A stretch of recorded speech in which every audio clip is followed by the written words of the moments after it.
Hello friends, आशा है आप खुश होंगे, मुस्कुराते हुए होंगे और आपके फैमिली के साथ होंगे। आज मैं आपके साथ जिस विषय में बात करना चाहता हूँ वह हमारी लाइफ में बहुत ही ज़्यादा महत्वपूर्ण है।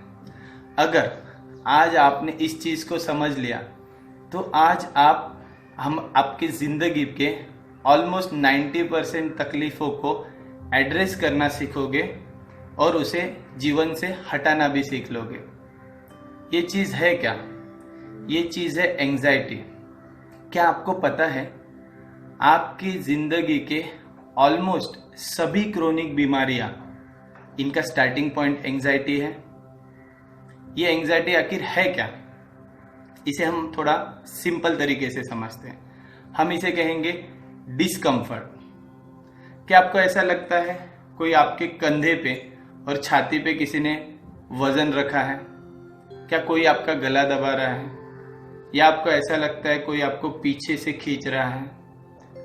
कुछ भी छोटी छोटी चीज़ें करते समय आपका पाल्पिटेशन माने दिल की धड़कनें तेज़ हो जाती है, आपके सिर पे पसीना आना शुरू हो जाता है, धड़कन तेज बढ़ती है, डर लगने लगता है, आपको रातों को नींद नहीं आती और आप करवटें बदलते रहते हो।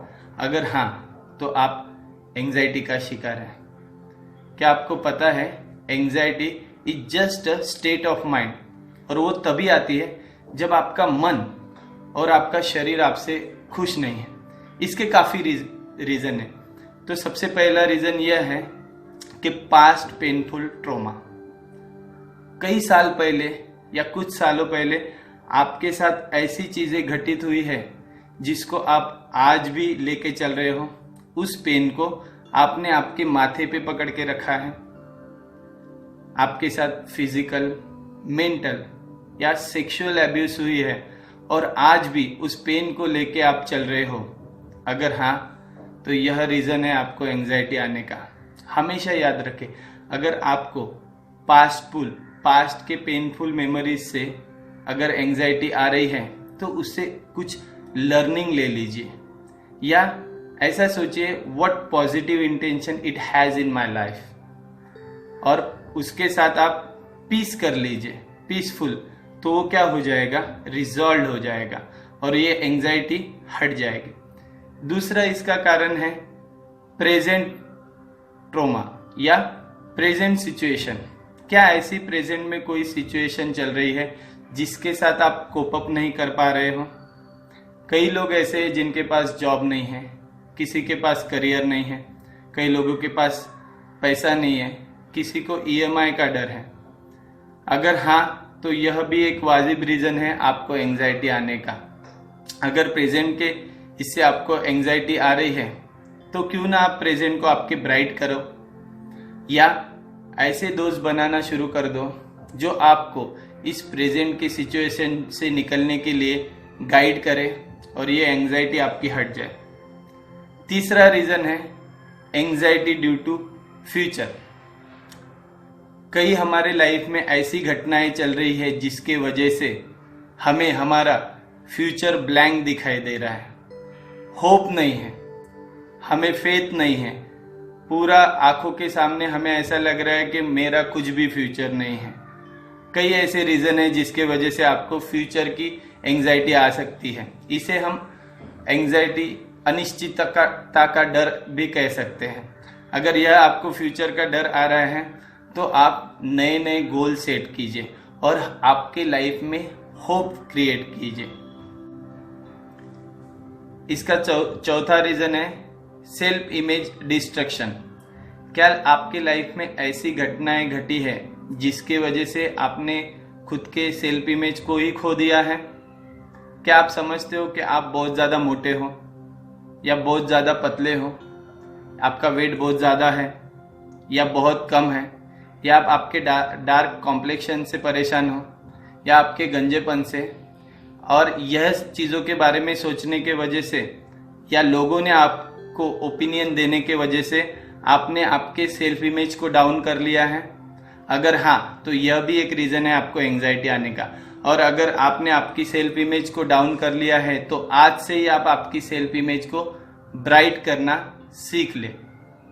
5वां रीजन है इनर क्रिटिकल वॉइस। क्या आपके मन में ऐसा कोई वॉइस चल रहा है और वो बता रहा है, हमेशा क्रिटिकल सिचुएशन आपको देता है और क्रिटिक की तरह आपके साथ बिहेव करता है, और वो वॉइस आपको बताता है कि आप ये चीज नहीं कर सकते, आप वो चीज नहीं कर सकते। वो वॉइस आपकी खुद की भी वॉइस हो सकती है या किसी बड़े की, फादर फिगर की हो सकती है, और वो हमेशा आपको अपोज करती है, कहती है कि आप यह काम नहीं कर सकते। अगर हाँ तो इस वॉइस को म्यूट करना सीख ले। नेक्स्ट रीजन है हमारा anxiety due to unknown reason. क्या कई बार आप ऐसी चीजें देख लेते हो जो आपको नहीं देखना चाहिए, जैसे आपने कोई एक्सीडेंट देख लिया या टीवी पे ऐसी न्यूज़ पढ़ ली जहाँ पे बहुत सारे लोगों की मौत हो गई या किसी का मर्डर हो गया, या आप बहुत ज़्यादा क्राइम थ्रिलर या क्राइम के सीरियल देख रहे हो। अगर हाँ तो आपको इसी वजह से भी एंजाइटी आ सकती है। अगर ऐसा है तो तुरंत इन चीज़ों को देखना छोड़ दीजिए, और ऐसी चीज़ें क्यों नहीं आप देखते जिससे आप मोटिवेट हो, जिससे आपका कॉन्फिडेंस बढ़े, जिससे आपकी सेल्फ इमेज ब्राइट हो, जिससे आप नए नए गोल्स के बारे में सोच सको। एंजाइटी आने का लास्ट रीजन है anxiety due to 6 basic fears. Think and grow rich में नेपोलियन हिल जी ने कहा है कि इंसान की 6 बेसिक फियर होती है। सबसे पहली फियर है फियर ऑफ पॉवर्टी, दूसरी फियर है फियर ऑफ क्रिटिसिज्म, तीसरी फियर है फियर ऑफ इल हेल्थ। पता है 75% लोग हैं आज जो फियर ऑफ इल हेल्थ से परेशान है, जिसे हाइपोकॉन्ड्रिया भी कहते हैं। मतलब आपको कोई बीमारी नहीं है पर आप महसूस कर रहे हो कि मैं बीमार हूं। नेक्स्ट हमारी फियर है fear due to loss of someone. आपको ऐसा लगता है कि मेरा करीबी कोई मर जाएगा। नेक्स्ट फियर है फियर ऑफ ओल्ड एज, और लास्ट फियर है फियर ऑफ डेथ।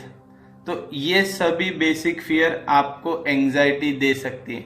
अगर हाँ तो इन फियर को एनालाइज कीजिए, और हमेशा याद रखिए फियर यह चीज एक इमेजिनरी चीज है। अगर आपको अभी एंजाइटी के पैटर्न्स आ रहे हैं तो याद रखिएगा कुछ महीनों के बाद या कुछ सालों के बाद आपको क्रोनिक बीमारी आ सकती है।